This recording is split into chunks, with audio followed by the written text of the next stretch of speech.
Selamat pagi semuanya. Apa kabar hari ini? Semoga dalam keadaan sehat-sehat selalu. Hari ini kita masuk materi pembelahan sel. Pembelahan sel terbagi menjadi dua. Pembelahan yang tidak mengalami pembelahan dan pembelahan sel yang mengalami pembelahan. Pembelahan yang tidak mengalami pembelahan disebut dengan amitosis, sedangkan pembelahan yang mengalami pembelahan disebut dengan mitosis dan meiosis. Pembelahan sel adalah kejadian terjadinya pembelahan pada sel-sel induk untuk mewariskan materi genetik berupa DNA dan perangkat metabolik yang cukup agar sel anakan tersebut bisa mandiri. Pembelahan sel juga mempunyai tahapan-tahapan yang bertujuan mengatur dan menjamin bahwa sel anak menerima informasi genetik yang sama persis dengan induknya. Karena jika tidak demikian, akan terjadi kelainan pada sel anak yang dihasilkan. Pembelahan secara langsung atau biner disebut sebagai amitosis. Pembelahan sel secara langsung atau spontan tanpa melalui tahap-tahap pembelahan. Sel induk akan membelah menjadi dua sel, sehingga disebut sebagai pembelahan biner. Contohnya, pembelahan secara langsung yaitu pada organisme prokaryotik, yaitu organisme yang tidak memiliki membran inti yang membatasi nukleoplasma dengan sitoplasma, seperti bakteri, ganggang biru, dan lain-lain. Pembelahan biner atau disebut amitosis pada bakteri. Jadi satu bakteri, kemudian kromosom bereplikasi dan saling membelah, sehingga sel akan terbelah menjadi dua menghasilkan dua sel anak.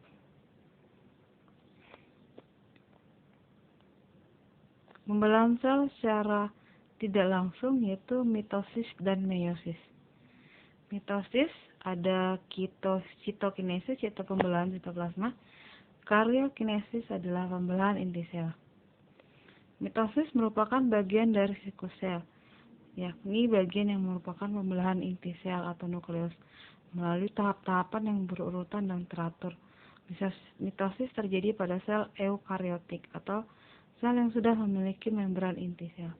Tahap-tahapan pada tahap mitosis, interfase, profase, metafase, anafase, telofase, dan sitokinesis. Interfase merupakan fase sebelum membelah.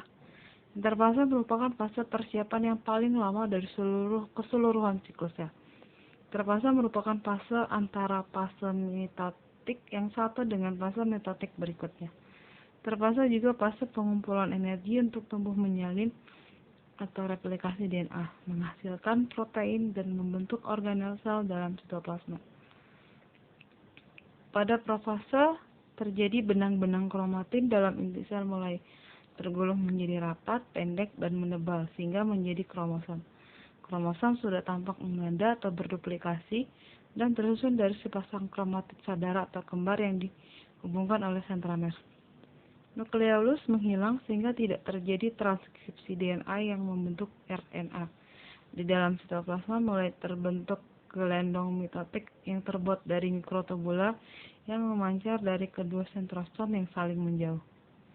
Metafase, kromosom bergerak dan berjajar di tengah sel yang disebut sebagai bidang ekuatorial atau metafase. Sentromer dari seluruh kromosom membuat formasi satu baris. Kinetokor dari kromatid saudara melekat pada mikrotubula yang berasal dari arah kutub yang berlawanan. Pada anafase terjadi pasangan sentromer dari setiap kromosom berpisah sehingga kromatid saudara yang semula menyatu akhirnya terpisah dan terbentuk kromosom yang lengkap. Masing-masing kromatid bergerak menuju ke arah kutub yang berlawanan pada saat mikrotubula kinetokor memendek.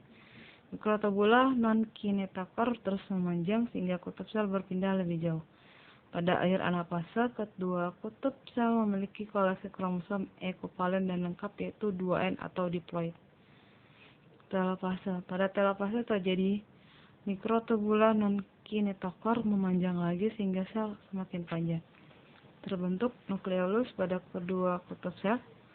Kromosom di kedua kutub mulai membuka kumparannya dan berubah kembali menjadi benang-benang kromatin yang longgar. Gelendong bergenerasi, membran inti terbentuk kembali dari fragmen-fragmen membran inti sel induk dan bagian lain sistem endomembran. Pada tahap akhir telofase, diikuti dengan sitokinesis atau pembelahan sitoplasma. Sitokinesis adalah fase setelah membelah. Pada sitokinesis, pembelahan sitoplasma diikuti dengan pembentukan sekat yang memisahkan kedua bagian sel sehingga terbentuk dan sel anakan, di mana sel sudah sempurna membelah menjadi sel anak yang sempurna. Ini adalah proses mitosis ya. Interfase, profase, metafase, anafase, telofase, dan terakhir sitokinesis. Oke anak-anak, sampai di sini materi kita hari ini. Kita lanjutkan di pertemuan berikutnya. Selamat pagi semuanya.